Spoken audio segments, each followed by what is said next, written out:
Hello everyone, स्वागत है आप सभी का वेदांत क्लासेस के इस ऑनलाइन प्लेटफॉर्म पे। कैसे हैं आप सभी मस्त होंगे, स्वस्थ होंगे और अपनी अपनी तैयारी में व्यस्त होंगे। चलिए, साइंस में बायोलॉजी में जो हमारा मानव शरीर के तंत्र वाली सीरीज चल रही थी उसमें कल हमने उस श्वसन तंत्र को कंप्लीट कर लिया है और आज हम एक नया ही तंत्र पढ़ेंगे, वो है श्वसन तंत्र यानी कि रेस्पिरेटरी सिस्टम। तो भाई कि प्रत्येक तंत्र किसी न किसी कार्य के लिए बना है। वैसे ही अगर हम बात करें कि मानव शरीर में श्वसन की जो क्रियाएं होती है, श्वसन क्रिया कराने के लिए कौन सा तंत्र हमारे शरीर के अंदर कार्य करता है, तो श्वसन क्रिया करवाने के लिए श्वसन तंत्र कार्य करता है। अब श्वसन है क्या, रेस्पिरेशन कहते किसे हैं, श्वसन तंत्र या रेस्पिरेशन सिस्टम की हम बात करें तो श्वसन में दो प्रकार की क्रियाएं होती है। एक, जब आप सांस अंदर लेते हैं यानी सांस जब लेते हैं तो ऑक्सीजन अंदर जाती है शरीर के, और जब आप सांस छोड़ते हैं तो CO2 बाहर निकलती है। तो ये जो प्रोसेस चलता है इसको ही हम क्या कहते हैं, श्वसन कहते हैं। लेकिन एक चीज़ ध्यान रखना कि हम बात करें उत्सर्जन तंत्र की तो वहाँ पर किसी भी प्रकार के कोई एंजाइम काम नहीं कर रहे थे। लेकिन अगर मैं बात करूँ श्वसन तंत्र की तो श्वसन तंत्र में जो है दो प्रकार की क्रियाएं होती है। जैसे एक होती है भौतिक क्रिया और एक होती है रासायनिक क्रिया। मतलब श्वसन भी दो प्रकार से होगा। जैसे मैं बात करूं कि आप सांस ले रहे हैं तो वायु आपके नासा छिद्र के द्वारा नाक में प्रवेश कर रही है और वहां से फिर फेफड़ों तक पहुंच रही है। तो ये तो एक तरीके से क्या हुआ, भौतिक क्रिया हुई है ना। और ये भौतिक क्रिया हुई किसके माध्यम से भाई, पेशियों के माध्यम से। किसके माध्यम से, पेशियों के माध्यम से। भाई हमारी जो मसल्स होती है, जैसे हम बात करें कि फेफड़े हो गए, है ना, श्वसन नली हो गई और हमारे नासा छिद्र हो गए, ये सब तो क्या काम कर रहे हैं कि हम वायु को शरीर के अंदर लेके जा रहे हैं। तो यहाँ पर हमारी पेशियाँ हमारी मदद कर रही है। तो ये तो कहलाती है भौतिक क्रिया। क्या कहलाएगी, भौतिक क्रिया। फिर जब वायु शरीर के अंदर प्रवेश करेगी तो वायु में ऐसा तो है नहीं कि सिर्फ और सिर्फ आप ऑक्सीजन ही अपने शरीर के अंदर लेके जाओगे। वायु में जितनी भी गैसेज है, जैसे कि मैं बात करूँ कि अगर बात करें वायुमंडल में तो नाइट्रोजन गैस भी है, ठीक है, और ऑक्सीजन गैस भी है, कुछ मात्रा में CO2 भी है, कुछ मात्रा में जल वाष्प भी है। तो जब आप सांस लेते हो और वायु शरीर के अंदर प्रवेश करती है तो उस समय ये सारी गैसेस आपके साथ में जाती है, आपके शरीर के अंदर जाती है। फिर इन गैसों में से सिर्फ ऑक्सीजन को बाहर निकालना, मतलब ऑक्सीजन को फेफड़ों के द्वारा ग्रहण कर लिया जाता है। ऑक्सीजन ही जो है रक्त में आगे मिला दी जाती है और शरीर के विभिन्न अंगों तक पहुंचती है। तो केवल ऑक्सीजन को ही लेना, तो बाकी की जो गैसें थी जो साथ में गई थी, नाइट्रोजन गैस, उसका क्या हुआ, जो जल वाष्प हमारे शरीर के अंदर गई थी उसका क्या हुआ, और जो कार्बन डाइऑक्साइड की कुछ मात्रा भी हमारे शरीर में गई थी उनका क्या हुआ। तो वो क्रिया कहलाती है रासायनिक क्रिया, कि भाई उसमें से सिर्फ ऑक्सीजन को निकाल लेना और बाकी की गैसों को वापस शरीर से पुनः बाहर निकाल देना, ये कहलाएगी रासायनिक क्रिया। तो श्वसन के अंदर अगर मैं बात करूं तो रासायनिक क्रिया एंजाइम के द्वारा होगी, जबकि भौतिक क्रिया जो है वो पेशियों की सहायता से होगी। और एक्चुअल में हम बात करें तो वातावरण तथा जीवों के मध्य जो गैसों का ये आदान प्रदान हो रहा है, भाई ऑक्सीजन ले रहे हो, CO2 बाहर त्याग रहे हो, तो जो गैसों का ये आदान प्रदान होता है, गैसों का जो ये विनिमय होता है, वही हमारे शरीर के किस तंत्र के द्वारा किया जाता है, वो किया जाता है श्वसन द्वारा। क्लियर होगी बात। अब श्वसन तंत्र के हम पढ़ेंगे श्वसन तंत्र में कि भाई दो प्रकार की क्रियाएं होती है। एक, सांस लेना। सांस लेना यानी कि हम उसको कहेंगे ब्रीथिंग। सांस लेना यानी ब्रीथिंग, ठीक है, कि भाई आपने वायु अंदर ली और वायु बाहर छोड़ी, वो तो नॉर्मल सी चीज़ है, ठीक है। उस वायु में से ऑक्सीजन का ब्लड में पहुंचाना और ब्लड से CO2 को ऑब्जर्व करके वापस फेफड़ों के द्वारा या श्वसन नली के द्वारा या नासा छिद्र के द्वारा शरीर से बाहर निकालना, वो एक्चुअल में कहलाता है श्वसन। उसे हम कहते हैं रेस्पिरेशन। क्या कहते हैं भाई, रेस्पिरेशन, ठीक है। तो चलिए, जो हमारा ये टॉपिक है, काफ़ी कुछ हमने इसका हमारे मतलब इंट्रो तो ले ही लिया है। मानव शरीर का, मानव शरीर का श्वसन तंत्र, मानव शरीर का श्वसन तंत्र, या हम इसको कह सकते हैं मानव शरीर का श्वसन तंत्र या रेस्पिरेटरी सिस्टम। क्या कहेंगे भाई, respiratory system. Respiratory system, respiratory system बोल दो या रेस्पिरेशन सिस्टम बोल दो, बात एक ही है, ठीक है। चलिए, तो मानव शरीर का जो ये तंत्र है, इस तंत्र में हम सबसे पहले बात करेंगे, किसके बारे में बात करेंगे भाई? हम सबसे पहले पढ़ेंगे कि क्या है श्वसन तंत्र, ये श्वसन तंत्र क्यों, मतलब इस श्वसन तंत्र के द्वारा क्या कार्य किया जाता है ना। तो ये हमारा रेस्पिरेटरी सिस्टम है, ये रेस्पिरेटरी सिस्टम किस प्रकार से कार्य करेगा? तो वातावरण और जीवों के मध्य गैसों का जो विनिमय होता है ना। चलिए,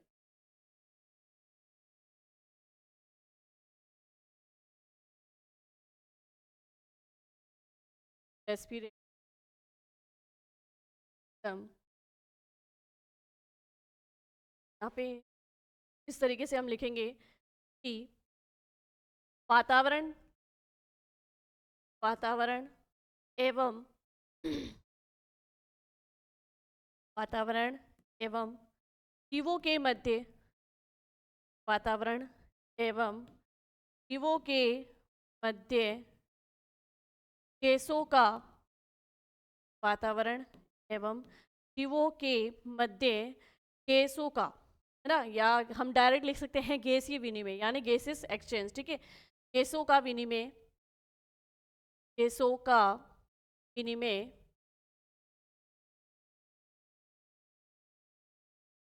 श्वसन तंत्र, गैसों का विनिमय श्वसन तंत्र के द्वारा, श्वसन तंत्र के द्वारा है। वातावरण एवं जीवों के मध्य गैसों का विनिमय श्वसन तंत्र के द्वारा किया जाता है। ठीक है, फिर हम बात करेंगे कि श्वसन तंत्र की में दो क्रियाएं होती है, श्वसन तंत्र में दो प्रकार की क्रियाएं होती है। श्वसन तंत्र में, श्वसन तंत्र में दो प्रकार की क्रियाएं होती है। अब वही दो प्रकार की क्रियाएं कौन कौन सी, जैसे मैंने कहा कि एक तो होता है सांस लेना, जिसे हम कहते हैं ब्रीथिंग, सामान्य भाषा में हम उसे क्या कहेंगे भाई? ब्रीथिंग कहेंगे। ठीक है, और एक होगी रासायनिक क्रिया, मतलब जैसे आप सांस लेंगे, सांस बाहर छोड़ेंगे, तो उस समय होगी रासायनिक क्रिया, है ना, तो उसको हम कहते हैं श्वसन, या उसको हम कहेंगे रेस्पिरेशन। ठीक है, तो एक ब्रीथिंग और एक रेस्पिरेशन। ठीक है, चलिए, तो यहाँ पर देखो भाई श्वसन की दो क्रियाएं कौन कौन सी हैं। इसमें हमने सबसे पहले रखा है सांस लेना, यानी सिर्फ आप वायु अंदर लेते हैं और वायु छोड़ते हैं, उसको हम कहते हैं भौतिक रूप से सांस लेना। क्या कहेंगे भाई? सांस लेना, सांस लेना, ब्रीथिंग, सांस लेना ब्रीथिंग। और श्वसन, श्वसन यानी रेस्पिरेशन, श्वसन यानी रेस्पिरेशन। ठीक है, चलिए, एक ये हो गया आपके। अब देखो ये दोनों क्रियाएं कैसे होगी, ये सब कुछ हमें जो है श्वसन तंत्र में पढ़ना है। तो सबसे पहले तो हम देखेंगे कि कैसे वायु शरीर के अंदर प्रवेश करती है, और वायु जो शरीर में प्रवेश करती है वो फेफड़ों तक कैसे पहुंचती है, और फेफड़ों के द्वारा वायु जो आपने शरीर के अंदर ली उसमें से सिर्फ ऑक्सीजन को बाहर निकाल देना, मतलब ऑक्सीजन को रक्त तक पहुंचा देना। ठीक है, ये पूरा प्रोसेस कैसे होगा, तो अब आगे जो हम पढ़ेंगे यही पढ़ेंगे कि श्वसन पथ क्या है और श्वसन, मुख्य श्वसन अंग क्या है। ठीक है, तो नेक्स्ट है हमारा कि भाई श्वसन पथ या श्वसन अंग। श्वसन पथ या श्वसन अंग की मैं बात करूं, सबसे पहले हम यहाँ हेडिंग लगाएंगे हमारी कि श्वसन पथ या श्वसन अंग। श्वसन पथ एवं श्वसन अंग, श्वसन पथ एवं श्वसन अंग। ठीक है, श्वसन पथ श्वसन अंग की बात करें तो यहाँ पर देखिएगा भाई जो आपके नासा छिद्र होते हैं, सबसे पहले मैं बात कर रही हूँ कि किस तरीके से जो है आपका मतलब वायु आपके शरीर में प्रवेश करती है।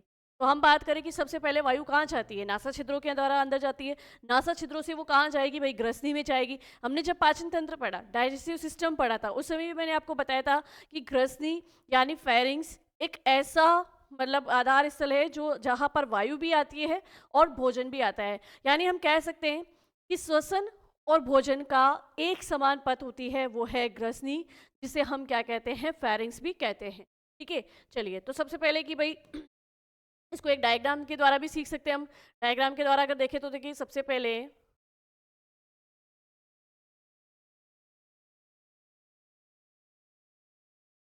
अगर मैं बात करूं कि ये जो आपकी नासा गुहा है जिसे हम कहेंगे नेजल कैविटी, क्या कहेंगे भाई? नेजल कैविटी कहेंगे। कि इसके द्वारा सबसे पहले वायु आपके शरीर में प्रवेश करेगी, और वायु जब शरीर में प्रवेश करेगी तो सबसे पहले कहाँ जाएगी भाई, नासापथ में जाएगी। नासापथ से होती हुई ये वायु फिर कहाँ जाएगी, आपके ग्रसनी के अंदर जाएगी, और ग्रसनी से फिर ये वायु कहाँ जाएगी भाई, आपके ग्रसनी से ये वायु सीधे आपके फेफड़ों तक पहुंचेगी, श्वसन नली के द्वारा सीधे फेफड़ों तक पहुंचती है। ठीक है, तो कि भाई ये जो नासा गुहा है, ये श्वसन पथ है, जब यहाँ से वायु शरीर के अंदर प्रवेश करती है तो इनके साथ कुछ क्रिया होती है, बिल्कुल होती है। देखो सबसे पहले अगर मैं बात करूँ, ये जो नासा छिद्र है, यहाँ से एक नलिका आपकी जुड़ी होती है, और इस नलिका में मैं अगर बात करूँ तो ये नलिका वही है भाई, कौन सी है, ये है ग्रसनी। ग्रसनी यहाँ पर अगर हम बात करें तो ये हो गई आपकी ग्रसनी, यहाँ पर भोजन भी आएगा, भोजन जब आप निकल रहे होते हैं तो ग्रसनी में भोजन भी आता है, और उसी समय ग्रसनी में वायु भी आती है। क्या आती है भाई, वायु भी आती है। ठीक है, चलिए देखो,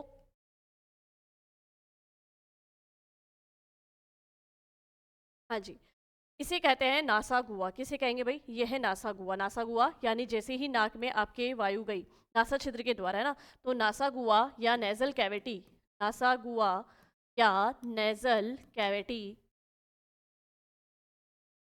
अब देखो, इस छिद्रों से जब वायु जाती है तो यहाँ नासा गुहा में अगर हम बात करें तो दो प्रकार की संरचनाएं पाई जाती है। एक तो आपने देखा है कि बाल पाए जाते हैं, रोम पाए जाते हैं, ठीक है, और एक श्लेष्मा ग्रंथियां भी यहाँ होती है जो एक चिपचिपा पदार्थ स्रावित करती है, जिसे हम कहते हैं म्यूकस या श्लेष्मा।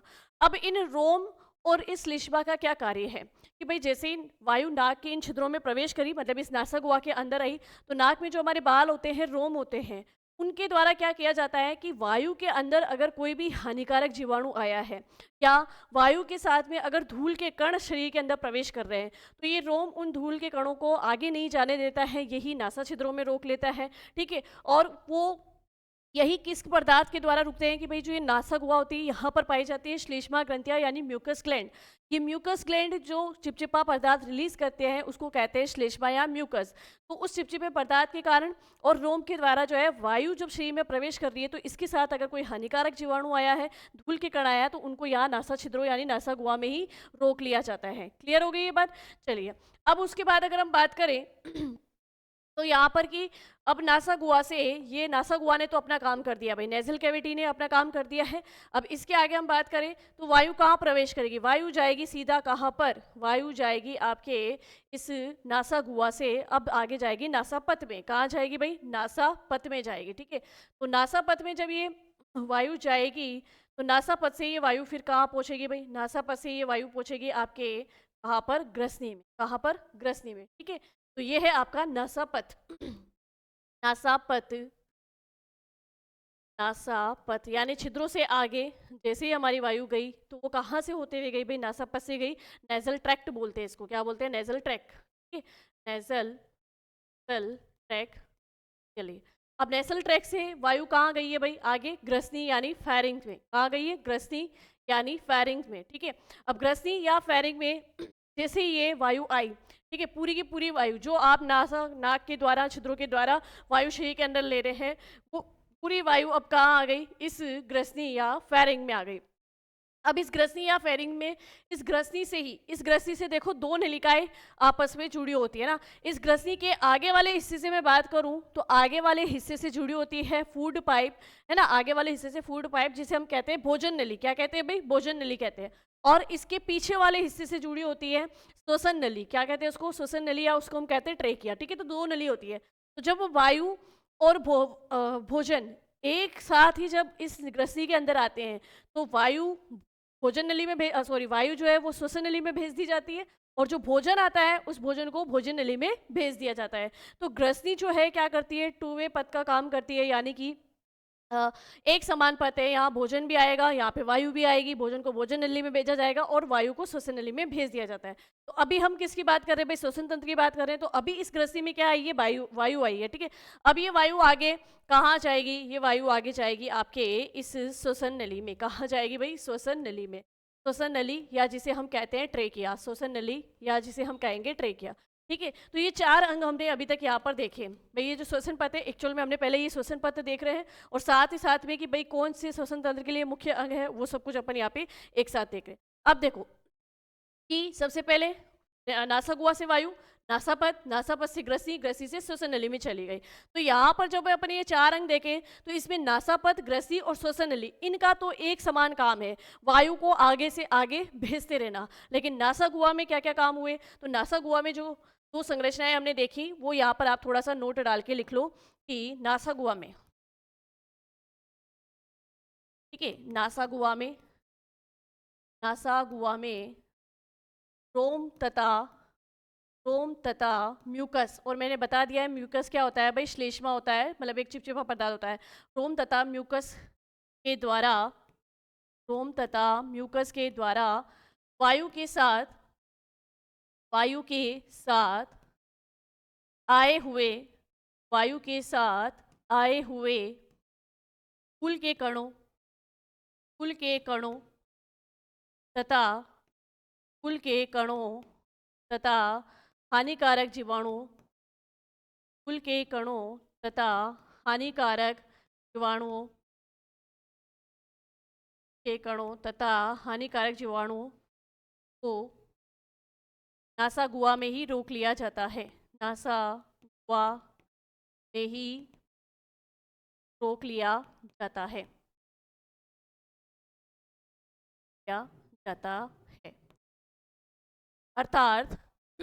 अर्थात नासा गुहा से, अर्थात नासा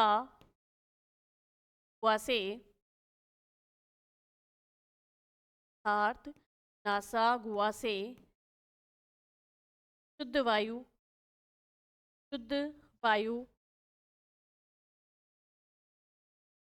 शरीर में प्रवेश करती है। शुद्ध वायु शरीर में नहीं, आप लिख सकते हो फेफड़ों में प्रवेश करती है ना, शुद्ध वायु फेफड़ों में, शुद्ध वायु फेफड़ों में प्रवेश करती है, शुद्ध वायु फेफड़ों में प्रवेश करती है। चलिए, तो ये अपन ने नासा गुहा का कार्य भी लिख लिया है। चलो अब आगे देखें कि ये जो श्वसन नली है, अब इस श्वसन नली से आगे, भाई ये श्वसन नली कहाँ जाके खुलती है? ये श्वसन नली खुलती है फेफड़ों में। तो इसके आगे का जो भाग है वो मैं आगे अब नेक्स्ट स्लाइड पे बना रही हूँ, ठीक है ना, आपको उसी से इमेजिन करना है कि वहीं से जुड़ी हुई है ना। चलो तो यहाँ पर देखो कि भाई ये काम हो गया। अब ये श्वसन नली, ये श्वसन नली है ना, आगे इस तरीके से फेफड़ों में खुलती है। किस में खुलती है भाई? फेफड़ों में खुलती है। तो श्वसन नली, जिसको हम कहेंगे ट्रेकिया, ये श्वसन नली है, ठीक है, ये श्वसन नली ट्रेकिया है, ठीक है। अब ये श्वसन नली आगे जाके फेफड़ों के अंदर 2 पालियों में बढ़ जाती है। कितने पालियों में भाई? 2 पालियों में बढ़ जाती है, ठीक है। तो यहाँ पर ये श्वसन नली, मतलब 2 जो हमारे फेफड़े हैं, फेफड़े कितने हैं भाई? हमारे 2 है ना, लंग्स हमारे 2 है। तो ये श्वसन नली आगे जाके दोनों फेफड़ों में खुलेगी तो 2 भाग में बढ़ जाएगी। तो अगर मैं बात करूं सबसे पहले कौन से की, भाई दाया जो हमारा फेफड़ा है, दाया फेफड़ा कुछ लंबा होता है, थाया फेफड़ा जो है उसका मतलब दाया फेफड़ा थोड़ा बड़ा होगा। क्यों होगा? क्योंकि दाईं और साइड में हमारा कोई भी अन्य अंग स्थित नहीं होता है। तो दाया फेफड़ा थोड़ा लंबा होगा, दाया फेफड़ा थोड़ा बड़ा होगा, या यूँ भी कह सकते हैं कि दाएं फेफड़े का आयतन थोड़ा ज़्यादा होगा। दाएं फेफड़े का ये जो आयतन है ये ज़्यादा होगा, ठीक है। चलिए, इसके अलावा मैं बात करूं कि बाईं और साइड के फेफड़े की बात करें, बाईं और साइड के लंग की बात करें, यानी हम लेफ्ट लंग की बात करें, तो लेफ्ट लंग की साइड में भाई हमारा हार्ट कहाँ होता है? हमारा हार्ट लेफ्ट हैंड साइड ही होता है ना। अब वो हार्ट स्थित कहाँ होता है ये देखना। ये जो हमारा बाया फेफड़ा है, इस बाएं फेफड़े के जस्ट पीछे हमारा क्या होता है? यहाँ पर इस जगह हमारा होता है हृदय। क्या होता है? हृदय। तो बाएं फेफड़े में एक ये जो मैंने खांच बनाई है यहाँ पे है ना, ये जो खांच बनाई है, ये खांच इसलिए बनी है क्योंकि यहाँ पर क्या हृदय स्थित होता है। तो बाईं साइड का जो फेफड़ा होता है ना वो थोड़ा सा छोटा होता है। और वो छोटा होने का कारण क्या है भाई? वो छोटा होने का कारण है कि अगर मैं बात करूँ कि यहाँ पे क्या है? हृदय है। छोटा होने का कारण क्या है? यहाँ पे हृदय है, ठीक है। तो हृदय है तो ये छोटा है, और हृदय स्थित होने के कारण ये छोटा हो गया। चलो पहले अपन यहाँ पे हार्ट बना ले, एक ऐसे ही लीजिए, यहाँ पे अपन ने ये एक हार्ट शेप बना लिया। क्योंकि देखो मनुष्य का जो हार्ट होता है ना वो 4 चैम्बर वाला होता है। कितने चैम्बर वाला होता है भाई? 4 चैम्बर वाला होता है, इसलिए मैंने यहाँ पे 4 चैम्बर वाला हृदय बना दिया है। तो बाया फेफड़ा थोड़ा छोटा भी होगा और बाया फेफड़ा थोड़ा ऊपर की ओर होता है। देखो कल जब अपन ने उत्सर्जन तंत्र पढ़ा तो मैंने बताया था आपको कि जो हमारी दाई किडनी होती है वो थोड़ी नीचे होती है। नीचे क्यों होती है? क्योंकि जो दाया फेफड़ा है उसकी लंबाई ज़्यादा होती है, तो दाई और साइड के अंग जो है वो ऐसे थोड़े नीचे की साइड होते हैं। जबकि बाएं फेफड़े में ये हृदय के कारण ये बाया फेफड़ा छोटा होता है और ऊपर की ओर होता है। तो बाई ओर की जो किडनी होती है वो थोड़ी ऊपर भी स्थित होती है, ठीक है। तो सिचुएशन भाई आपको पता चल गई कि ये अंगों के कौन सा, मतलब ये जो अंग है जैसे ये दाया फेफड़ा बड़ा क्यों है, बाया फेफड़ा छोटा क्यों है, ठीक है, ये समझ में आ गया। चलिए अब देखो यहाँ पे ये जो श्वसन नली थी, श्वसन नली जिसे हम क्या कह रहे थे भाई, जिसे हम कह रहे थे ट्रेकिया, श्वसन नली या जिसे हम कह रहे थे ट्रेकिया। अब ये जो श्वसन नली है आगे जाके दो भागों में बट तो गई है ना, अलग अलग फेफड़ों में, भाई दाएं फेफड़े में भी चली गई और बाएं फेफड़े में भी चली गई। एक सेकेंड है ना, श्वसन नली यानी ट्रेकिया। चलिए अब क्या ये श्वसन नली आगे जाके और विभाजित होगी, तो अब श्वसन नली जब अलग अलग फेफड़ों में, दोनों फेफड़ों में जाके विभाजित हुई, इसके जो ये दो भाग बने इनको हम कहते हैं श्वसनी। क्या कहते हैं भाई, इनको हम कहेंगे श्वसनी, ठीक है। तो ये है श्वसनी, क्या है, श्वसनी। इनको हम कह सकते हैं ब्रोंक्यूल, क्या कह सकते हैं, श्वसनी या ब्रोंक्यूल। अब यहाँ पर देखो दोनों साइड ये श्वसनी में विभाजित हो गई। फिर आगे मैं बात करूँ कि श्वसनी से आगे भी ये और विभाजित होती है क्या, तो बिल्कुल होती है। श्वसनी से आगे भी ये छोटी छोटी ब्रांचेस में, जैसे पेड़ की शाखाएं होती है ना, आगे से आगे शाखाओं में विभाजित होती रहती है, मतलब पेड़ की जो है ब्रांच वो आगे से आगे बढ़ती रहती है। तो वैसे ही ये श्वसनी भी आगे जो है और ज़्यादा डिवाइड होगी, आगे इससे जो है और ज़्यादा बढ़ेगी। दाईं ओर साइड की बात करूँ तो दाईं ओर साइड ये श्वसनी कितने भागों में बढ़ती है, ध्यान से सुनना। जो हमारा दाया फेफड़ा होता है उसमें 3 पालियां होती है, कितनी पालियां, 3 पालियां होती है। दाईं ओर साइड का फेफड़ा 3 पालियों में विभाजित होता है, पाली 1, ये पाली 2 और ये पाली 3। जबकि बाया फेफड़ा सिर्फ 2 पालियों में विभाजित होता है, कितनी पालियों में, सिर्फ 2 पालियों में विभाजित होता है बाया फेफड़ा। ये अंतर भी आपको याद रखने हैं, दाएं फेफड़े में 3 पालियां जबकि बाएं फेफड़े में सिर्फ 2 पालियां होती है। अब देखो 3 पालियां बन गई, तो ये श्वसनी जो है, ये श्वसनी आगे जाके इन तीनों पालियों में विभाजित होगी। यानी हम कहें तो दाहिने भाग में श्वसनी कितने भागों में विभाजित होती है, दाहिने भाग में श्वसनी 3 पालियों में विभाजित हो जाती है। दाहिने भाग में श्वसनी जो है 3 पालियों में विभाजित हो जाती है, ठीक है। चलिए और अगर हम बात करें बाईं ओर साइड की,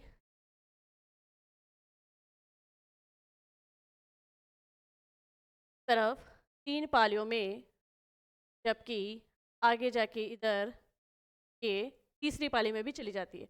तो यहाँ से श्वसनी आगे 3 भागों में बढ़ गई। अब ये 3 भागों में बटी है तो इसको क्या कहते हैं भाई, इनको कहते हैं प्राथमिक श्वसनी, द्वितीयक श्वसनी और तृतीयक श्वसनी, ठीक है। प्राइमरी ब्रोंक्यूल, सेकेंडरी ब्रोंक्यूल या टर्सरी ब्रोंक्यूल, ठीक है। चलो अब आगे ध्यान रखना कि यहाँ पर ये श्वसनी दोनों फेफड़ों में अलग अलग रूप से पालियों में विभाजित हो तो जाती है। क्या इन श्वसनी से आगे भी कुछ और संरचनाएं होती है, बिल्कुल होती है। इन श्वसनी से आगे भी जैसे पेड़ की छोटी छोटी शाखाएं और निकलती रहती है ना, टहनियाँ निकलती रहती है, उसी तरीके से इससे आगे भी और टहनियाँ निकलती रहती हैं, ठीक है। उन पर अगर हम बात करें तो उन पर लगी होती है कुप्पिकाएँ, यहाँ से छोटी छोटी और जो है संरचनाएं ये निकली रहेगी ऐसे, ठीक है। रूट के जैसे ब्रांचेस के रूप में ऐसे इस तरीके की पतली पतली संरचनाएं और निकली हुई रहेगी। इन पे, इनसे आगे इनका जो नोड होता है, मतलब सबसे टिप वाला हिस्सा होता है, वहाँ छोटी छोटी कुछ गोलाकार संरचनाएं पाई जाती है, ठीक है। कुछ छोटी छोटी गोलाकार संरचनाएं पाई जाती है जिन्हें हम कहते हैं कुप्पिकाए या एल्वुलाई। क्या कहेंगे भाई, कुप्पिकाए या एल्वुलाई, ठीक है। चलिए ये छोटी छोटी देखो गोलाकार, बिल्कुल बोल के छोटे छोटे गुब्बारे होते हैं ना उसकी, जैसे कि यहाँ पे छोटी छोटी संरचनाएं होती है जिनको कहते हैं कुप्पिकाए या एल्वुलाई। सबसे पहले तो अपन इसको लेबल कर ले ताकि हमें ध्यान रहे कि भाई क्या क्या है। श्वसन नली जिसे हम कहते हैं ट्रेकिया, श्वसनी जिसे हम कहते हैं ब्रोंक्यूल, क्या कहेंगे भाई, ब्रोंक्यूल, ब्रोंक, ये हो गए आपके ब्रोंक्यूल, ठीक है। और जब ये भी श्वसनी आगे और विभाजित हो जाती है इस तरफ की अगर हम बात करें तो ये आपके हो गई प्राथमिक श्वसनी, प्राथमिक श्वसनी यानी प्राइमरी, प्राइमरी ब्रोंक्यूल। ये आपके हो गई द्वितीयक श्वसनी यानी कि सेकेंडरी ब्रोंक्यूल। और ये आपके हो गई तृतीयक श्वसनी यानी जिसे हम कहेंगे टर्सरी ब्रोंक्यूल। चलिए तो यहाँ पर इस तरीके से ये आपके श्वसनी विभाजित हो गई है। अब एक चीज ध्यान रखना, जो ये श्वसन नली होती है, इस श्वसन नली पे उपास्थि के बने, उपास्थि क्या होती है भाई, उपास्थि यानी कार्टिलेज है ना।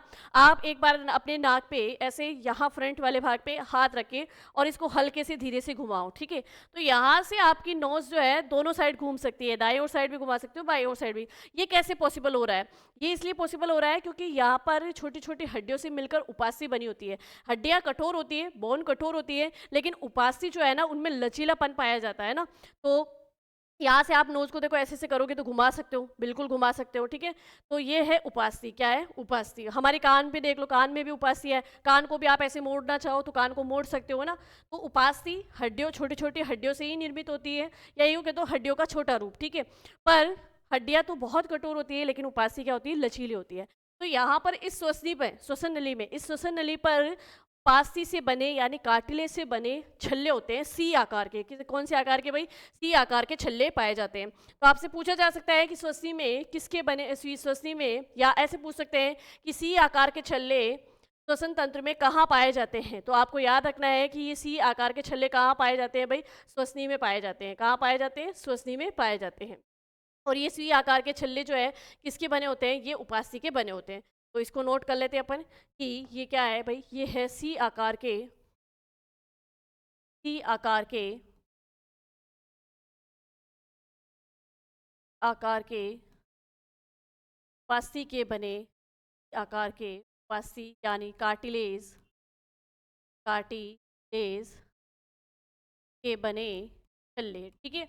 इनका काम क्या है भाई? एक चीज बताऊं मैं आपको, ये जो श्वसन नली है ये बहुत ही ज्यादा सॉफ्ट होती है, बहुत ही ज्यादा लचीली होती है ना। तो इसको बाहरी चीजों से नुकसान नहीं पहुंचे तो ये सी आकार के छल्ले होते हैं ना भाई। जैसे कि आपने देखा होगा बैलून है ना, अब अगर आप बैलून में जब हवा भरते हो तो वो फूल जाता है, लेकिन जैसे ही आप उसमें से हवा निकालते हो वो फिर से क्या हो जाता है? अपनी संकुचन वाली अवस्था में आ जाता है और वो चिपक जाती है दोनों लेयर।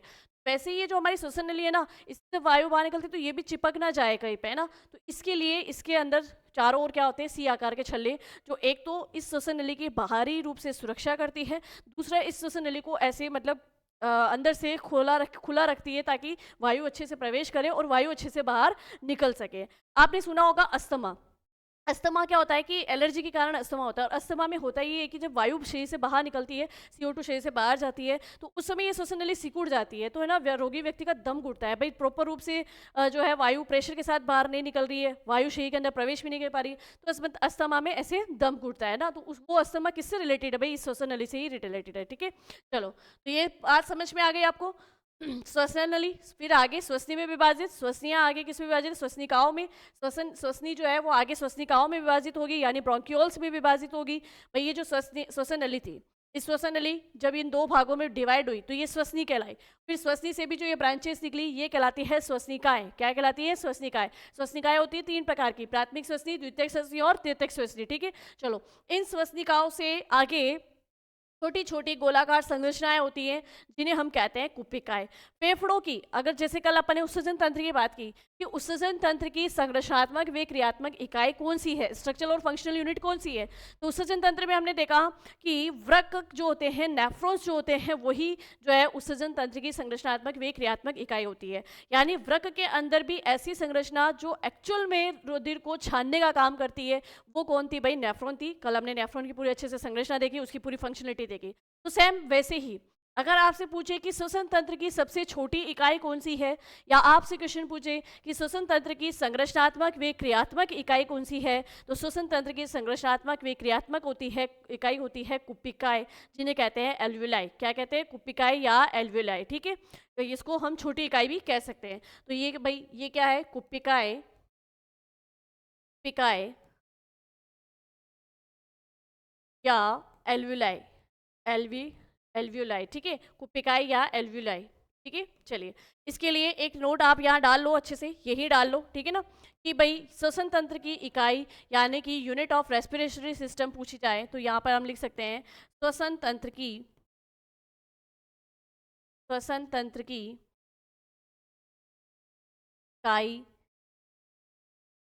तंत्र की इकाई, unit of respiratory system, unit of respiratory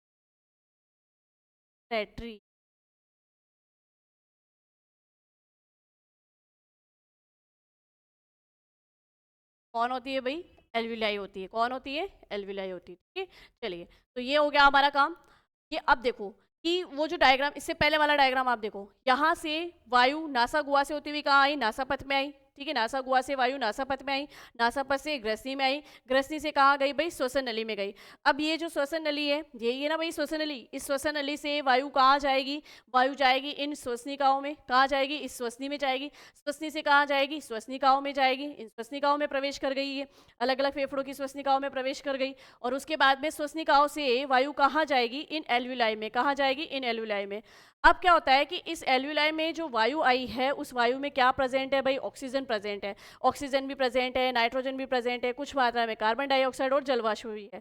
फिर अपन ने देखा था कि जब अपन ने रक्त परिसंचरण तंत्र पढ़ा, तो मैंने आपको बताया था कि हमारी कौन सी धमनी भाई? हमारे दाएं नीले से हमारी फुफ्फुसी धमनी जो है ना, फुफ्फुसी धमनी जिसको हम कहते हैं पल्मोनरी आर्टरीज। ठीक है, जो पल्मोनरी आर्टरीज होती है वो एक्चुअल में कहाँ स्थित होती है? वो पल्मोनरी आर्टरीज यहाँ स्थित होती है, फेफड़ों के नीचे, है ना।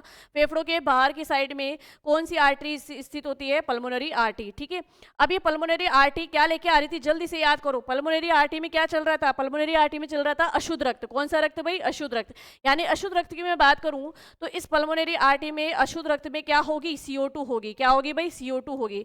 CO2 युक्त रक्त ही क्या कहलाता है? अशुद्ध रक्त। ठीक है, तो ये आपकी क्या थी भाई? फुफ्फुसीय धमनी। फुफ्फुसीय धमनी जिसे हम कहते हैं पल्मोनरी आर्टरीज, फुफ्फुसीय धमनी, या इसे हम कहेंगे पल्मोनरी आर्टरी। ठीक है, पल्मोनरी आर्टरी। चलिए, अब इसमें कौन सा रक्त है भाई? अशुद्ध रक्त है। चलिए, और इधर देखो कि फेफड़ों की इन कुप्पिकाओं में क्या है? ऑक्सीजन है। अब इन कुप्पिकाओं से ऑक्सीजन निकलकर तो कहाँ मिल जाएगी? इस रक्त में।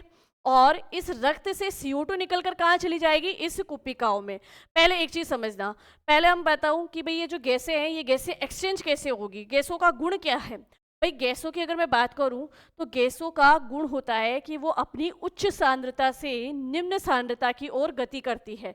जैसे एक एग्जांपल दूं मैं, है ना, यहाँ पर हम लोग, जैसे मैंने एक ये बॉक्स लिया है और इस तरफ जो है मैंने ऑक्सीजन गैस भरी है और इस तरफ नाइट्रोजन गैस।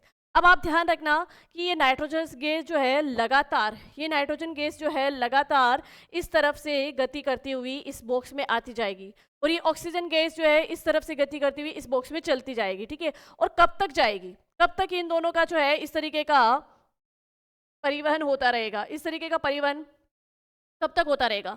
जब तक होता रहेगा जब तक नाइट्रोजन की मात्रा इस वाले बॉक्स से इस वाले बॉक्स में दोनों में बराबर नहीं हो जाए। ठीक है, मतलब बी बॉक्स से ए बॉक्स में नाइट्रोजन की मात्रा बराबर नहीं हो जाए। सेम चीज ये ऑक्सीजन भी इस वाले में तब तक जाती रहेगी जब तक कि दोनों साइड में ऑक्सीजन की मात्रा बराबर नहीं हो जाए। अब ध्यान सुनना कि ऑक्सीजन इधर से इधर ही क्यों जा रही है? नाइट्रोजन इस साइड से इधर ही क्यों आ रही है? क्योंकि ऑक्सीजन की मात्रा अभी 8% किस में जा रहा है? इस वाले बॉक्स में। इधर तो ऑक्सीजन है ही नहीं, तो ऑक्सीजन अपनी उच्च सांद्रता से निम्न सांद्रता की ओर गति कर रही है। ऐसे ही नाइट्रोजन भी अपनी उच्च सांद्रता से निम्न सांद्रता की ओर गति करती है। तो गैसों का एक गुण होता है, ठीक है, गैसों का एक गुण होता है जिसे हम कहते हैं विसरण या डिफ्यूजन। क्या कहेंगे भाई? विसरण या डिफ्यूजन। विसरण या डिफ्यूजन में गैसें अपनी उच्च सांद्रता से निम्न सांद्रता की ओर गमन करती हैं। ठीक है, तो चलो यहाँ पे आ जाओ। अब एग्जाम्पल ये देखो, याद देखो, ये जो अशुद्ध रक्त है या इस अशुद्ध रक्त में CO2 की मात्रा क्या है? ज्यादा है, जबकि कुप्पिकाओं में जो वायु हमने शरीर के अंदर प्रवेश ली थी उसमें 0.03%, ओनली 0.03% क्या होती है? CO2 होती है। ठीक है, तो सांद्रता यहाँ जाता है CO2 की, यहाँ कम है, तो यहाँ से CO2 निकल कर किस में प्रवेश करेगी भाई? कुप्पिकाओं में। कहाँ जाएगी? कुप्पिकाओं में।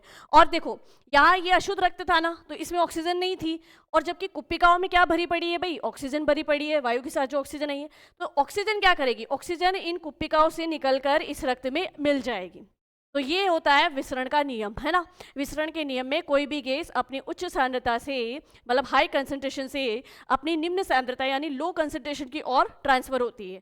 तो सेम चीज यहाँ पे जो ये गैसों का ट्रांसपोर्ट हो रहा है, ये ट्रांसपोर्ट किस तरीके से हुआ ये सब कुछ समझ में आया होगा। तो फेफड़ों से जो वायु श्वसन नली, श्वसनी से होती हुई श्वसनिकाओं में आई, और श्वसनिकाओं से कहाँ आई? कुप्पिकाओं में आई। कुप्पिकाओं से ऑक्सीजन निकलकर अशुद्ध रक्त में मिल जाती है, और रक्त क्या हो जाता है? मतलब रक्त का ऑक्सीकरण हो जाता है, तो रक्त शुद्ध हो जाता है। और जबकि अशुद्ध रक्त से CO2 निकलकर कुप्पिकाओं में जाती है, कुप्पिकाओं से श्वसनिकाओं में, श्वसनिकाओं से श्वसन नली में, श्वसन नली से ग्रसनी में, ग्रसनी से नासापथ में, और नासापथ से नासा छिद्र द्वारा शरीर से बाहर निकल जाती है। तो इस तरीके से जो है ये हमारे जो है श्वसन तंत्र काम करता है। ठीक है, समझ में आ गई ये बात? चलिए, तो यहाँ पर कुछ इंपॉर्टेंट लाइन्स है, पहले हम वो लिख लेते हैं और उसके बाद जो है ये पूरा कि भाई किस तरीके से गैसों का विनिमय हुआ, है ना, और किस किस रूप में गैसों का विनिमय हुआ, वो सब कुछ अपन यहाँ पे पढ़ेंगे। तो सबसे पहली चीज़ कि जैसे हमने पढ़ा कि एक्सीलेटरी सिस्टम उत्सर्जन तंत्र की स्ट्रक्चरल व फंक्शनल यूनिट नेफ्रॉन होती है।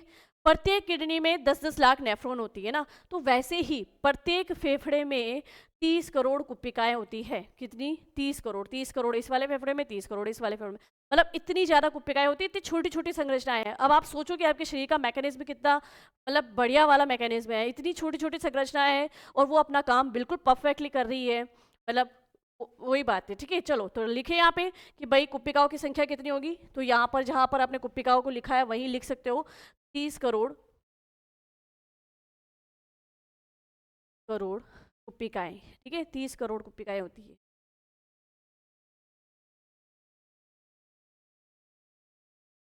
दोनों फेफड़ों में मिला के लिख लो आप कि दोनों फेफड़ों में मिलाकर 30 करोड़ कुप्पिकाएं होती हैं।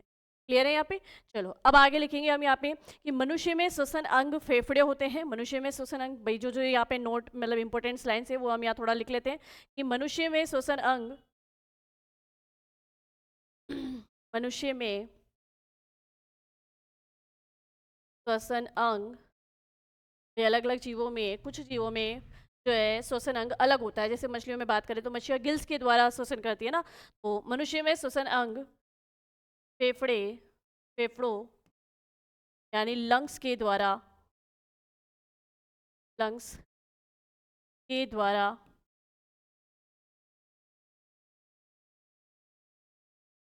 होता है।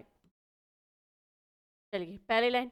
दूसरी लाइन कि मनुष्य में नासा गुहा से सॉरी मनुष्य में नासा गुहा से वातावरणीय ऑक्सीजन प्रवेश करती है तथा निम्नलिखित पथ से होते हुए रक्त तक पहुंचती है। तो अब अपन यहाँ पे नासा पथ को देख लेंगे, है ना। तो सबसे पहले मनुष्य में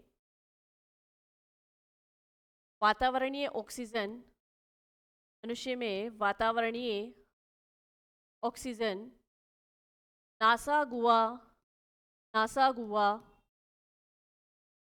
से प्रवेश नासा गुहा से प्रवेश करती है नासा गुहा से प्रवेश करती है तथा निम्न पथ से होती हुई निम्न पथ से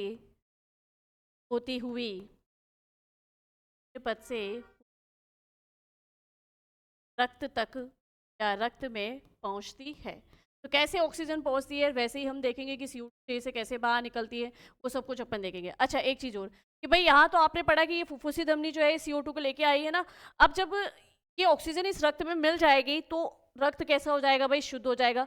उस शुद्ध रक्त को शरीर के वापस अंगों तक ले जाने वाली शिरा कौन सी है भाई? अपन ने दो ही तो अपवाद पढ़े, एक तो फुफ्फुसी धमनी, वैसे बेसिकली हम बात करें तो धमनियों में हमेशा शुद्ध रक्त होता है, लेकिन एक अपवाद है फुफ्फुसी धमनी जिसमें अशुद्ध रक्त है, मतलब जो फेफड़ों तक अशुद्ध रक्त को लेके आती है।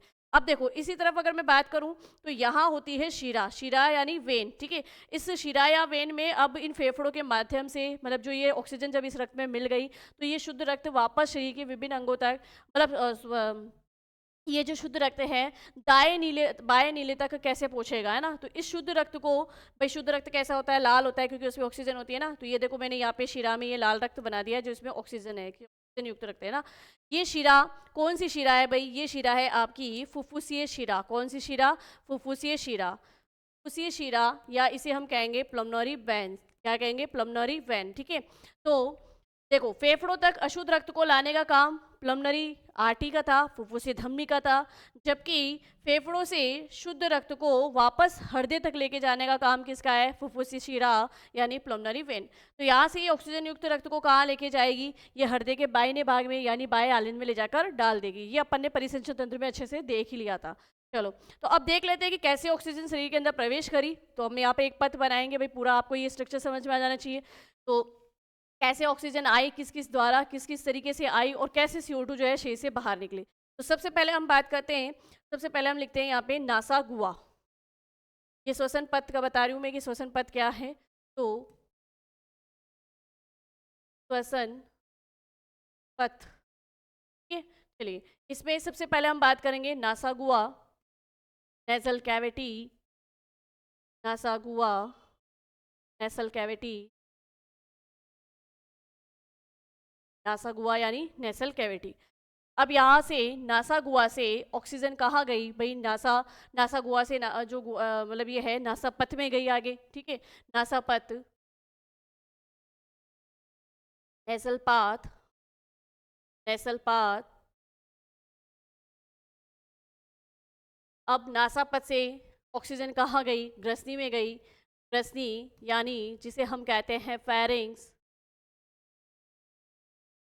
ये फेरिंग्स में आ गई। अब ग्रसनी से कहाँ जाएगी? ग्रसनी से जाएगी ये जो हमारे ध्वनि उत्पादक अंग होते हैं, मतलब हमारे कंठ तक जाएगी, लैरिंक्स तक जाएगी। ठीक है, तो ग्रसनी से ध्वनि उत्पादक अंग, ध्वनि उत्पादक अंग यानी कि जिसे हम कहते हैं लैरिंग्स, लैरिंग्स तक पहुंच गई भाई। जब वायु इन ध्वनि अंगों पे पड़ती है तभी तो हम बोल पा रहे हैं ना। हम बोलते हैं तो हमारी जो ध्वनि उत्पन्न हो पा रही है वो कैसे हो पा रही है कि वायु उस पे आके हो रही है ना, और उस वायु के द्वारा ही ध्वनि उत्पन्न होती है। ठीक है, चलो अब यहाँ से ऑक्सीजन कहाँ गई? अब यहाँ से ऑक्सीजन पहुंची श्वसनी में। कहाँ पहुंची भाई? श्वसनी में। श्वसनी यानी ट्रेकिया, श्वसनी यानी ट्रेकिया। चलिए श्वसनी से अब वायु कहाँ प्रवेश करेगी? श्वसनी से वायु प्रवेश करेगी आगे श्वसनिकाओं में यानी ब्रोंक्यूल्स में प्रवेश करेगी। देखो श्वसनी यानी ट्रेकिया, और सॉरी श्वसन नली यानी ट्रेकिया। यहाँ पर आप लिखेंगे श्वसन नली। ये थोड़ा सा इसको वापस करेक्शन करेंगे हम। श्वसन नली, श्वसन से हम कहते हैं ट्रेकिया।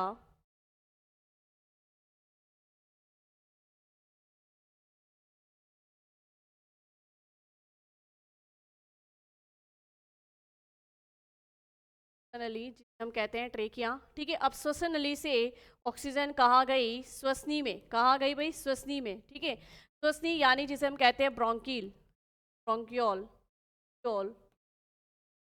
ठीक है, ब्रोंक्यूल। श्वसनी यानी ब्रोंक्यूल।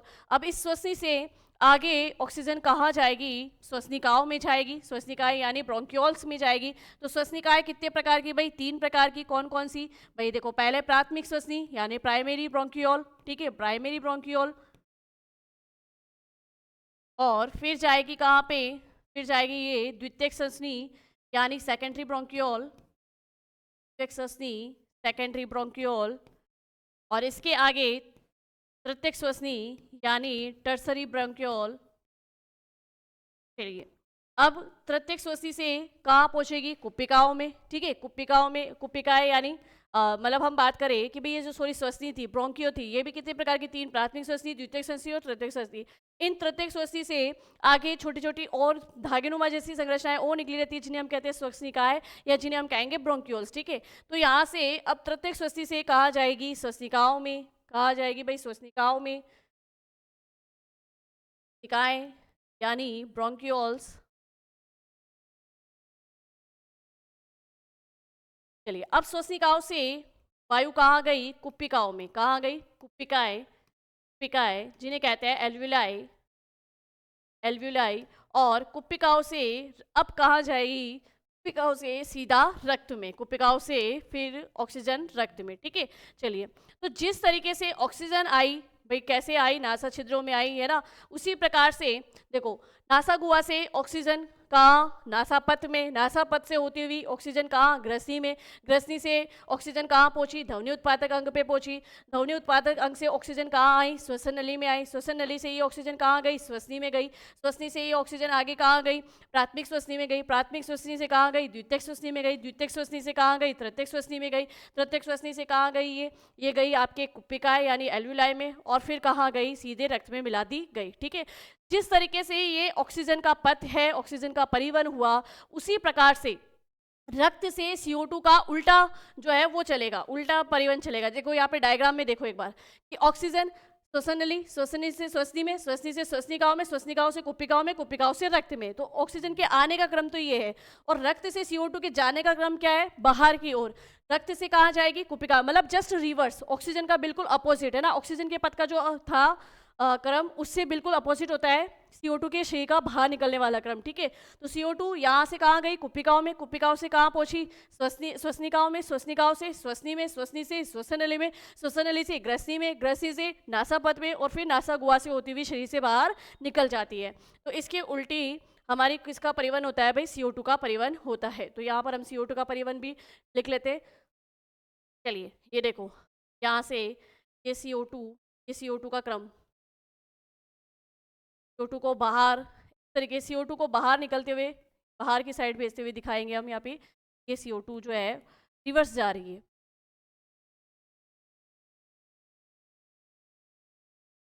ये CO2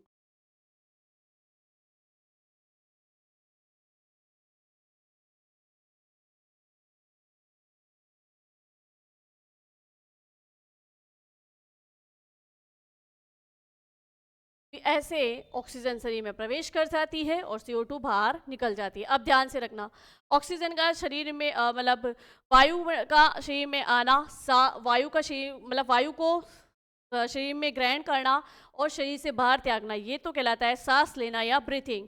और वायु में आई हुई ऑक्सीजन को रक्त में मिलाना और रक्त से CO2 को शरीर से बाहर निकालना, वो कहलाता है श्वसन यानी कि रेस्पिरेशन। ठीक है, क्लियर हो गया यहाँ पे। चलो अब देखो कि ये जो ऑक्सीजन का परिवहन हुआ और CO2 का परिवहन हुआ, अब अपन देखेंगे कि गैसों का परिवहन होता किस रूप में है। क्या ये ऑक्सीजन इसी रूप में हमारे रक्त में मिलती है ना, या फिर हमारे शरीर के रक्त में मिलने के बाद में क्या कोशिकाओं तक भी ये इसी रूप में जाती है। तो यहाँ पर अब हम नेक्स्ट देखेंगे कि गैसों का परिवहन श्वसन तंत्र में कैसे होता है। तो हम लिखेंगे कि रक्त में गैसीय परिवहन यानी गैसियस ट्रांसपोर्ट, ठीक है, किसके अंदर, इनर ब्लड। ठीक है, चलिए तो नेक्स्ट है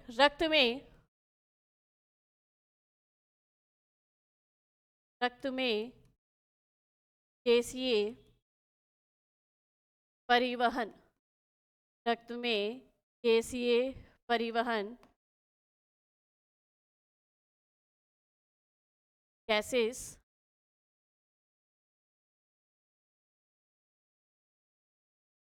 gaseous transport in blood, gaseous transport in blood. ठीक है, तो सबसे पहले हम बात कर लेते हैं कि ऑक्सीजन का परिवहन कैसे होता है। तो ऑक्सीजन के परिवहन की मैं बात करूं तो जैसे ऑक्सीजन का परिवहन है जो दो रूपों में होता है, एक तो ऑक्सी हीमोग्लोबिन के रूप में और एक प्लाज्मा में घुलित अवस्था के रूप में होता है। ठीक है, तो यहाँ पर सबसे पहले हम देखेंगे ऑक्सीजन का परिवहन। ऑक्सीजन का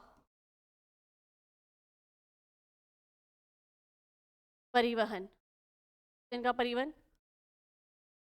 अब ऑक्सीजन का परिवहन यहाँ पर कि सबसे पहले ऑक्सीजन जो है कुप्पिकाओं से रक्त केशिकाओं के अंदर, मतलब कुप्पिकाओं से रक्त में कैसे जाती है। तो हम लिखेंगे यहाँ की कि कुप्पिका में ऑक्सीजन रक्त तक पहुँचती है तथा रक्त से ऑक्सीजन का परिवहन जो है दो प्रकार से होगा। ठीक है, तो लिखो यहाँ पे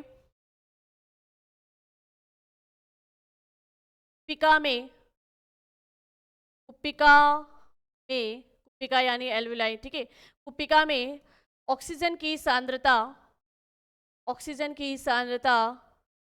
अधिक होने से, कुप्पिका में ऑक्सीजन की सांद्रता अधिक होने से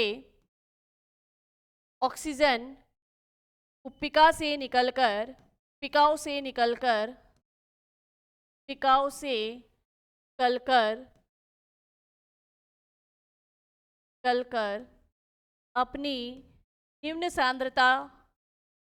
अपनी निम्न सांद्रता की ओर अर्थात रक्त में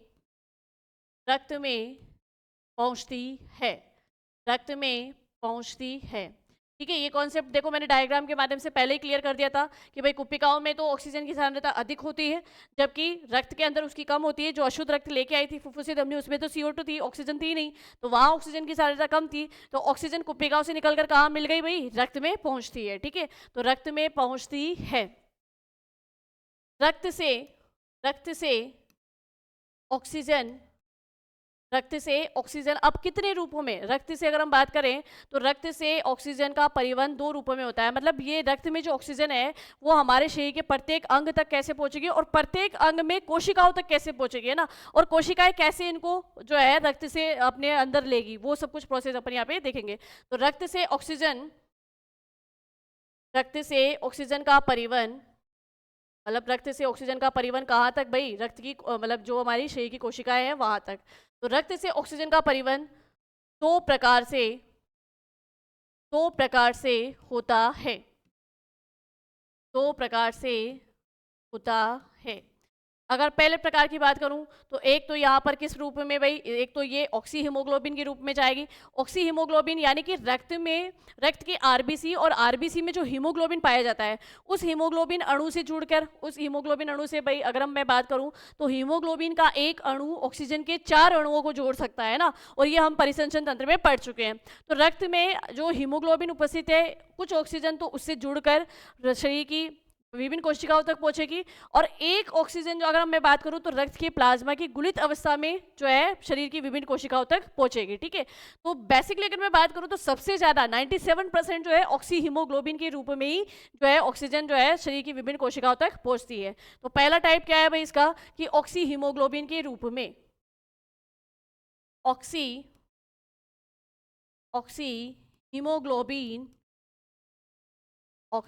हीमोग्लोबिन क्वेश्चन यहाँ से बन सकते हैं भाई कि ऑक्सी हीमोग्लोबिन के रूप में कितने % ऑक्सीजन का परिवहन होता है। तो ऑक्सी हीमोग्लोबिन रूप में, एक तो ऑक्सी हीमोग्लोबिन रूप में ऑक्सीजन का परिवहन होता है और ये लगभग होता है 97%। कितना भाई, 97%। और यहाँ पर आप साइड में लिख सकते हो जब हीमोग्लोबिन से ऑक्सीजन अणु जुड़ता है तो ये कहलाता है ऑक्सी हीमोग्लोबिन। ठीक है, और ऑक्सीजन का एक अणु, यहाँ पर चलो स्ट्रक्चर्स बना दो, आप स्ट्रक्चर से समझ में आ जाएगी। ठीक है, शॉर्ट में इस तरीके से बना दो कि हीमोग्लोबिन का एक अणु ऑक्सीजन के 4 अणुओं को जोड़कर अपने साथ, मतलब रक्त में उपस्थित हीमोग्लोबिन का एक अणु ऑक्सीजन के 4 अणुओं को जोड़कर रक्त की कोशिकाओं तक पहुंचा सकता है। इस तरीके से ऑक्सीजन का परिवहन होता है। दूसरा टाइप देखा अपन ने, दूसरा टाइप क्या है भाई कि प्लाज्मा में गुलित अवस्था में,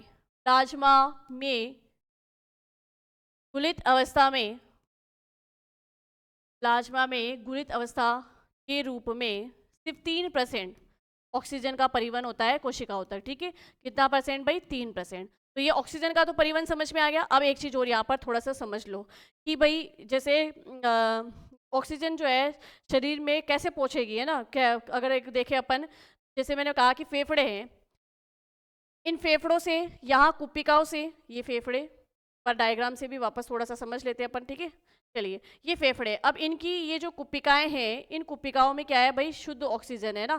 अब ये ऑक्सीजन यहाँ से ऑक्सीजन निकलकर किस में मिलेगी, इस प्लमनरी धमनी में जो रक्त आया, और प्लमनरी धमनी में कौन सा रक्त आया था भाई, अशुद्ध रक्त आया था ना। तो यहाँ अशुद्ध रक्त में तो क्या था, CO2 था।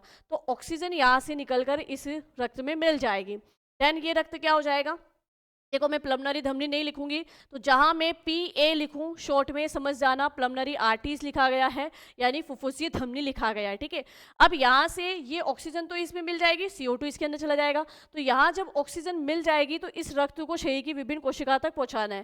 शरीर की विभिन्न कोशिका तक पहुँचाने के लिए पहले इसको हृदय के बाएं भाग में ले जाना पड़ेगा। अब हृदय के बाएं भाग में इस शुद्ध रक्त को लेके जाती कौन है भाई, यहाँ से एक शिरा निकली होती है, और ये शिरा इस शुद्ध रक्त को कहाँ लेके जाती है, बाएं आलिंद में, फिर बाएं आलिंद से बाएं नीले में, फिर बाएं नीले से महाधमनी के द्वारा शरीर के विभिन्न अंगों तक जाती है।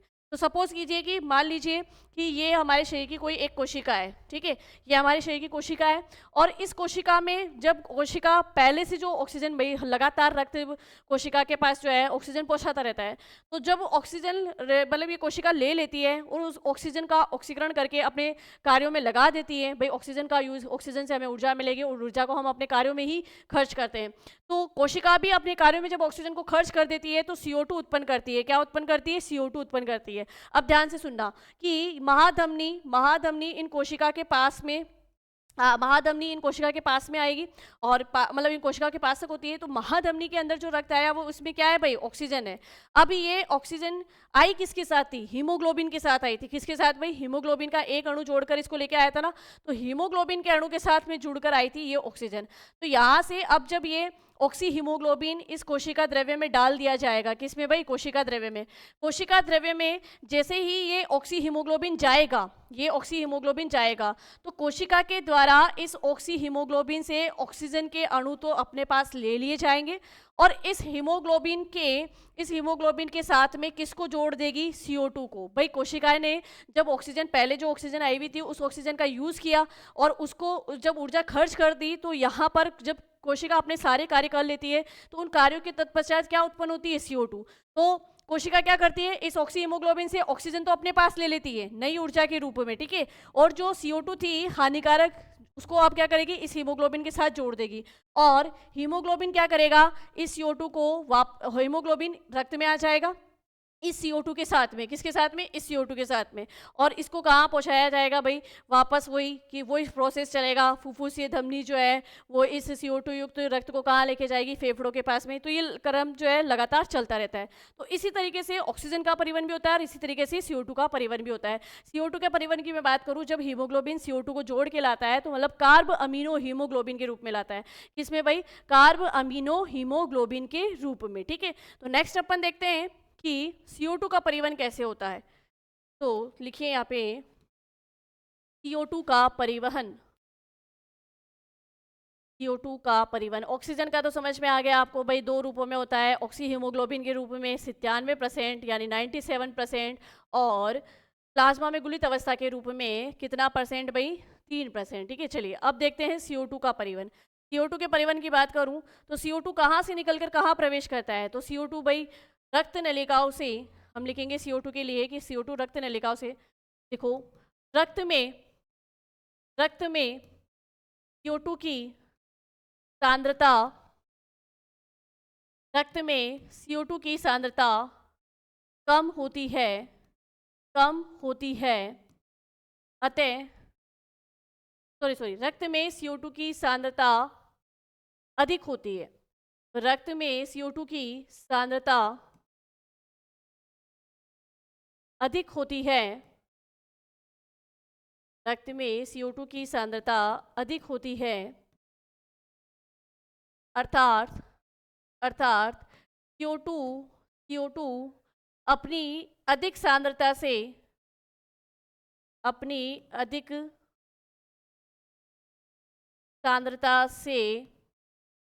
निम्न सांद्रता की ओर गति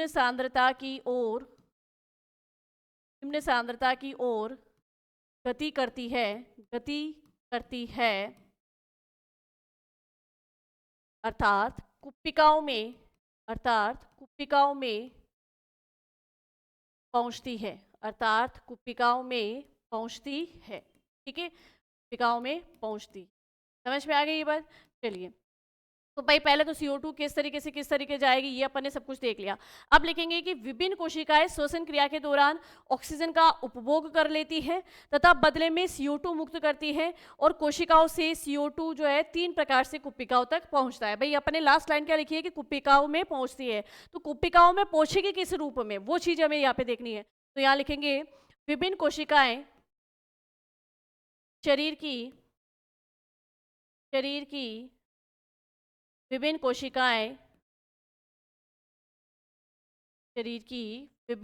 कोशिकाएं श्वसन क्रिया के दौरान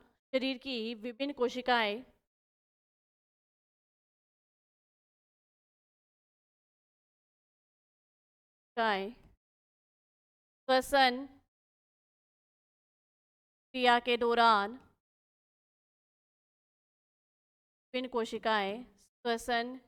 के दौरान ऑक्सीजन का उपभोग, यानी ऑक्सीजन को कंज्यूम करके, है ना, ऑक्सीजन का उपयोग करके, है ना, तो ऑक्सीजन का उपभोग कर लेती है, ऑक्सीजन का तो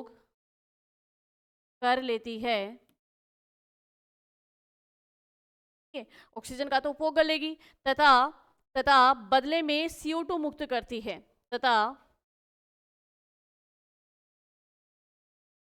बदले में CO2 मुक्त करती है, तथा बदले में CO2 मुक्त करती, ठीक है, CO2 मुक्त करती है। ये CO2 रक्त में, ये मतलब कोशिकाओं से CO2 तीन प्रकार से कोशिकाओं तक पहुंचती है। तो कोशिकाओं से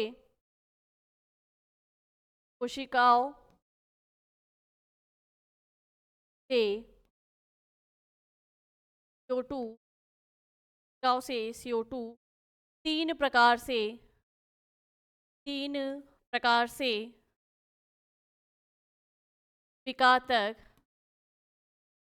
कोशिकाओं तक पहुंचती है, कोशिकाओं तक पहुंचती, ठीक है। अब वो तीन प्रकार कौन कौन से हैं कि भाई किस किस रूप में जाएगी, तो ध्यान से सुनना। एक तो कार्बोनेट आयंस के रूप में, है ना, तो पहला तो है कि भाई कार्बोनेट आयंस के रूप में,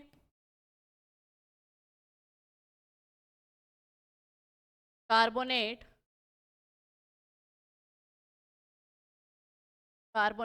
आयन के रूप में, है ना, बाई कार्बोनेट आयंस के रूप में होती है वैसे ही, है ना। कार्बोनेट आयन के रूप में, कार्बोनेट आयन के रूप में मैं बात करूं तो कार्बोनेट आयन के रूप में ये 70% जाती है। कितनी भाई? 70%। यहाँ पे लिखो बाई कार्बोनेट आयन के रूप में, ना, बाई कार्बोनेट आयन के में, बाई कार्बोनेट आयन के रूप में कितना परसेंट भाई? 70%। कितना परसेंट? 70% के रूप में, है ना, मतलब 70% तो ये बाई कार्बोनेट रक्त के अंदर बाई कार्बोनेट के रूप में ही जाती है। बाई कार्बोनेट की बात करूं तो इस प्रकार से, है ना, HCO3 ये होता है बाई कार्बोनेट का फॉर्मूला, है ना। तो यहाँ पर बाई कार्बोनेट के रूप में ये 70% जो है कोशिकाओं तक पहुंचती है। फिर कार्ब ऑक्सी हीमोग्लोबिन के रूप में अगर हम बात करें तो दूसरा टाइप है इसका कार्ब ऑक्सी हीमोग्लोबिन, यानी हीमोग्लोबिन के साथ जुड़कर, ठीक है।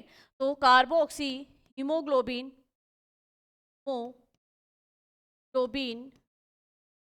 के रूप में, कार्बोक्सी हीमोग्लोबिन के रूप में 23%, कितने भाई? 23% कार्बोक्सी हीमोग्लोबिन के रूप में जाती है।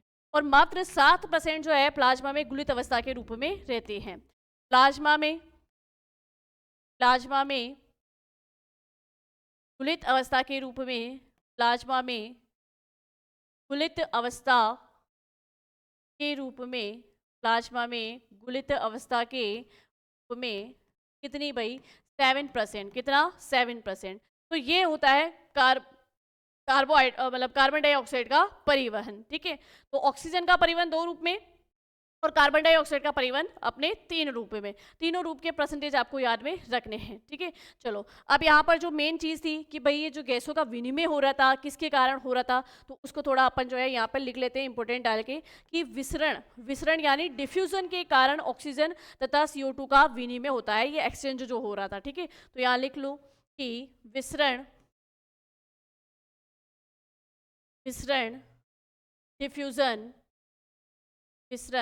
यानी डिफ्यूजन के कारण विसरण या डिफ्यूजन के कारण ऑक्सीजन व CO2 का विनिमय होता है। और विसरण क्या है, डिफ्यूजन क्या है, ये सब कुछ अपन ने अच्छे से पढ़ लिया था, है ना, कि भाई जब गैसों का एक गुण होता है कि वो अपनी उच्च हाई कंसंट्रेशन यानी उच्च सांद्रता से निम्न सांद्रता की ओर गति करती है, लो कंसंट्रेशन की ओर गति करती है, ठीक है। अब अपन यहाँ लिखेंगे कि जब प्लमनरी धमनी यानी प्लमनरी आर्टरीज विऑक्सीकृत जनित या विऑक्सीजनित रक्त फेफड़ों तक पहुंचाती है तो फेफड़ों में ऑक्सीजन की सांद्रता ज़्यादा होती है तथा ऑक्सीजन अपनी उच्च सांद्रता से निम्न सांद्रता यानी रक्त में चली जाती है, ठीक है। इसके विपरीत अगर हम बात करें कि CO2 रक्त से कोशिकाओं की ओर यानी उच्च सांद्रता से निम्न सांद्रता की ओर गति करते हैं, ये अपने मतलब पहले ही उसमें ऐड कर लिया है। चलो, अब बात करते हैं सांस लेना। मतलब मैंने कहा था कि आपको श्वसन की क्रिया में 2 क्रियाएं होगी, है ना। श्वसन मतलब 2 प्रकार से, श्वसन तंत्र में 2 क्रियाएं होती है। एक तो सांस लेना, सांस जब लेते हो तो उसका प्रभाव पेशियों पे पड़ता है, किस पे पड़ता है, पेशियों पे। और जब श्वसन करते हो तो उसका प्रभाव गैसों पे पड़ रहा है। भाई अपन ने देखा ना ये गैसें कैसे एक्सचेंज हो रही थी, कैसे फेफड़ों से रक्त में आ रही है, रक्त से वापस फेफड़ों में जा रही है, जैसे CO2 वगैरह। तो ये तो अपन ने अभी तक क्या देखा है, श्वसन देखा है, रेस्पिरेशन देखा है। अब अपन देखते हैं कि सांस लेना यानी ब्रीथिंग क्या होता है। जब आप वायु शरीर के अंदर लेते हो तो आपकी जो मसल्स होती है उनके साथ में क्या क्या, मतलब उनका उन पे क्या प्रभाव पड़ेगा, वो सारा प्रोसेस अपन अभी अब देखते हैं। ठीक है, तो नेक्स्ट है सांस लेना या ब्रीथिंग। सांस लेना, सांस लेना यानी इसे कहेंगे ब्रीथिंग। सांस लेना यानी ब्रीथिंग। ठीक है, अब सांस लेना, जैसे एक चीज़ मैं बताती हूँ आपको कि मानव शरीर का मैं जैसे एक या डायग्राम के द्वारा आपको समझाने का प्रयास करती हूँ कि भाई हमारा जो शरीर है वो बेसिकली मतलब हम अगर बात करें तो शरीर को दो भागों में बांटा जाता है ना शरीर। ये जो हमारा शरीर है, अब इस शरीर में देखो कि ये जो है हमारा उदर है, उदर यानी पेट है हमारा। ठीक है, इस एक जो हमारा डायाफ्राम होता है हमारे शरीर का, ये डायाफ्राम हमारे उदर गुहा में स्थित होता है। कहाँ स्थित होता है, उदर गुहा में। ठीक है, पेट से नीचे की जो गुहा है वो उदर गुहा है, और पेट से ऊपर की जो गुहा है वो है वक्ष गुहा। क्या है, हमारे शरीर के अंदर 3 प्रकार की गुहाएं पाई जाती है ना, थोरेसिक कैविटी, और ये अब्डोमिनल कैविटी है ना, वक्षीय गुहा, उदरीय गुहा, और एक और गुहा होती है हमारे ना चले, जो कि यहाँ किडनी के पास में हमारी होती है। ठीक है, जिसमें हमारे जननांग रहते हैं। तो यहाँ देखो अगर बात करें कि ये है हमारी उदर गुहा, उदर गुहा जिसे हम कहेंगे अब्डोमिनल कैविटी, उदर गुहा या अब्डोमिनल कैविटी, ये आपकी क्या होगी भाई, अब्डोमिनल कैविटी।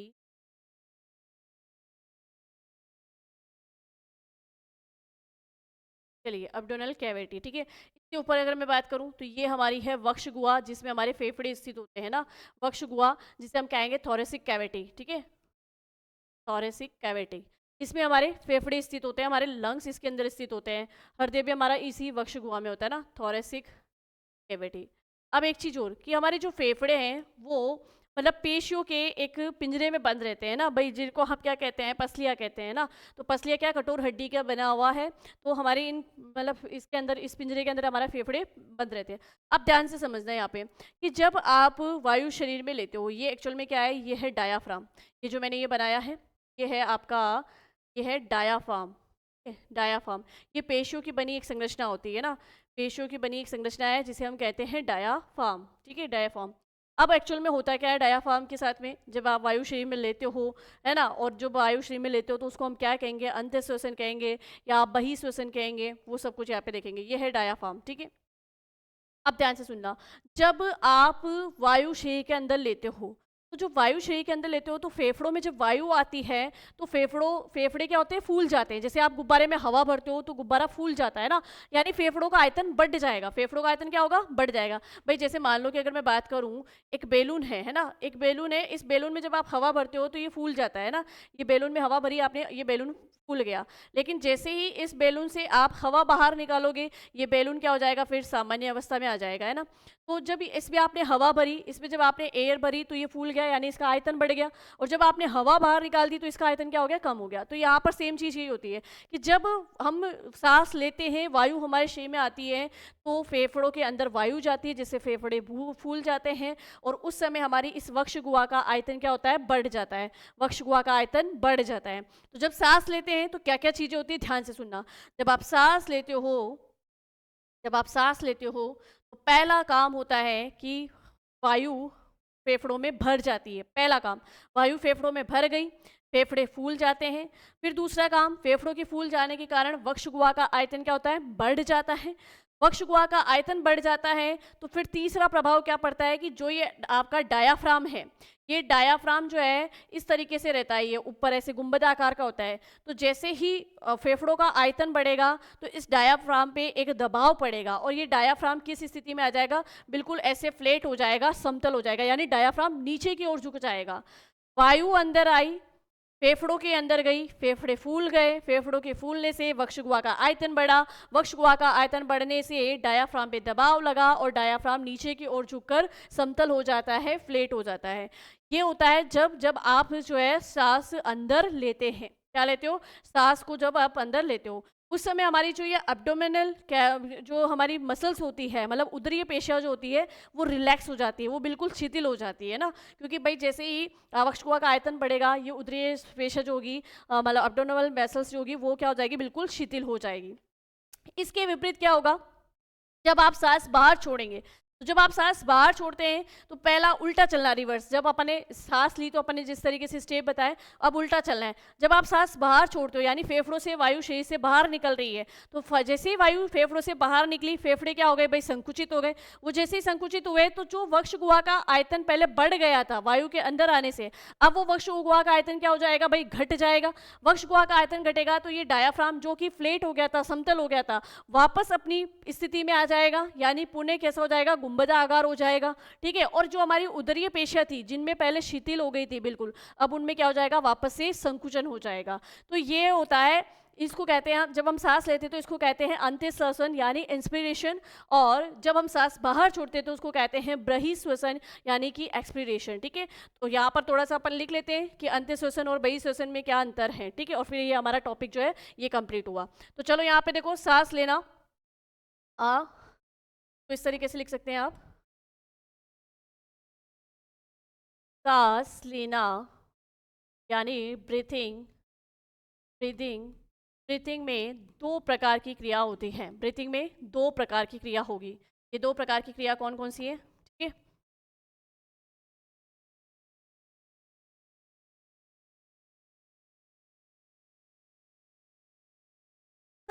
सॉरी सॉरी, सांस लेना, ब्रीथिंग,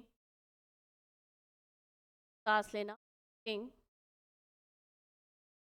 अगर इसकी बात करूं तो इसमें दो क्रियाएं होगी। अब दो क्रियाएं कौन कौन सी है ध्यान से समझना है यहाँ पे। एक तो आपके हो गई, ठीक है, एक तो आपके हो जाएगा यहाँ पर अंत्यश्वसन, एक आपके हो जाएगा बहिश्वसन। ठीक है, अंत्यश्वसन और बहिश्वसन, यानी एक को हम कहेंगे इंस्पिरेशन और एक को हम कहेंगे बहिश्वसन। ठीक है, अंत्यश्वसन और बहिश्वसन। चलो, तो यहाँ पर कि भाई अंत्यश्वसन क्या है, ठीक है, और बहिश्वसन क्या है। सबसे पहले हम लिखेंगे अंत्यश्वसन। अंत्यश्वसन यानी जब आप वायु शरीर में लेते हैं तो शरीर के साथ में क्या क्या क्रियाएं होती है ना। अंत्यश्वसन इसको कहते हैं इंस्पिरेशन, या इसको आप ऐसे बोल सकते हो इंस्पिरेशन, बोल, हाँ इंस्पिरेशन ही लिख लीजिए आप, इंस्पिरेशन।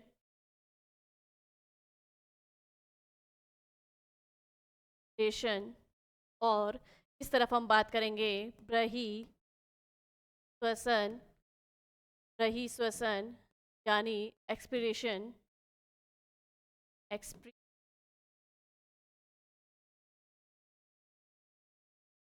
एक्सपी चलिए, अब जो ये अंत्यश्वसन है, इस दौरान क्या होगा भाई, जैसे ही वायु शरीर के अंदर प्रवेश करेगी उस दौरान आपका क्या होगा, फेफड़ों में वायु के कारण फेफड़े फूल जाएंगे, वक्षगुहा का आयतन बढ़ जाएगा और डायाफ्राम जो है वो नीचे की ओर चला जाएगा। तो इसके अंदर क्या क्या स्टेप होते हैं। सबसे पहली चीज कि अंत्यश्वसन में वायु, पहला स्टेप वायु शरीर में प्रवेश, वायु शरीर में प्रवेश पहला स्टेप।